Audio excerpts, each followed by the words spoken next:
പ്രിയരെ, ഈ ലോകത്തിൽ പലതരത്തിലുള്ള ലഹരിയുണ്ട്. സമ്പത്തൊരു ലഹരിയാണ്. സമ്പത്തുണ്ടാക്കാനായിട്ടുള്ള നെട്ടോട്ടത്തിനിടയിൽ മനുഷ്യൻ പലപ്പോഴും അവൻ്റെ ജീവിതത്തെക്കുറിച്ചും ആയുസ്സിനെക്കുറിച്ചുമൊക്കെ മറന്നു പോകുന്നു. ലഹരി മത്തു പിടിപ്പിക്കുന്നതാണ്, സ്വബോധം നഷ്ടപ്പെടുത്തുന്നത്. ചിലർ അധികാരത്തിന് പുറകെ ഓടും. എന്തും വെട്ടിപ്പിടിച്ച് മറ്റുള്ളവരെ വെട്ടിവീഴ്ത്തി അധികാരം കൈപ്പിടിയിൽ ഒതുക്കാൻ, കിട്ടിയ അധികാരം നിലനിർത്താൻ ഓടുന്നവർ. ചിലവർ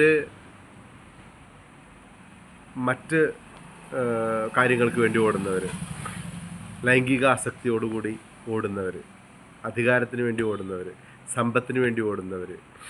പക്ഷെ നമ്മൾ മനസ്സിലാക്കേണ്ട ഒരു കാര്യം, നമ്മുടെ ഈ എല്ലാ ലഹരികളും ഒരു ദിവസം നമ്മുടെ മുന്നിൽ വെറും വേസ്റ്റായിട്ട് മാറും. ഒത്തിരിയേറെ പൈസ ദൂർത്തടിച്ചിരുന്ന ഒരു മനുഷ്യൻ നന്നായി മദ്യപിക്കും. എത്ര പൈസ കിട്ടിയാലും അദ്ദേഹത്തിന് മതിയാവില്ല. ഭാര്യയും മക്കളെയും ഒരുപാട് ഉപദ്രവിക്കും. എല്ലാ ദിവസവും അദ്ദേഹത്തിന് കുടിക്കാനുള്ള പൈസ അദ്ദേഹം അവരിൽ നിന്ന് ബലമായിട്ട് വാങ്ങിക്കും.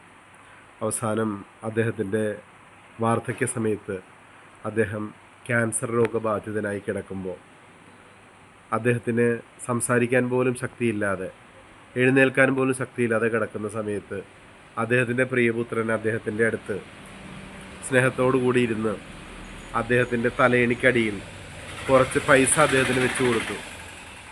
ഈ സമ്പത്ത്, ഈ കുറച്ച് പൈസ അങ്ങയുടെ അടുത്തിരുന്നോട്ടെ, അങ്ങേക്കൊരു സമാധാനം കിട്ടുമല്ലോ.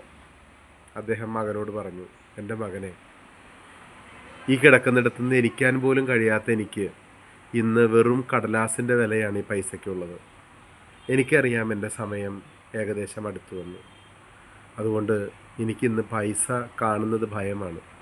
പലപ്പോഴും നമ്മൾ എന്തിനു വേണ്ടിയാണോ ഓടുന്നത്, ആ ഓടിയതെല്ലാം വേസ്റ്റായിരുന്നു, ഒരു പാഴായിരുന്നു എന്ന് നമ്മൾ തിരിച്ചറിയുന്നൊരു നിമിഷം വരും. പക്ഷേ അപ്പോഴേക്കും നമ്മുടെ നല്ല സമയം കഴിഞ്ഞിട്ടുണ്ടാവും. യാഥാർത്ഥ്യങ്ങൾ മനസ്സിലാക്കി ജീവിക്കാൻ നമുക്ക് സാധിക്കട്ടെ.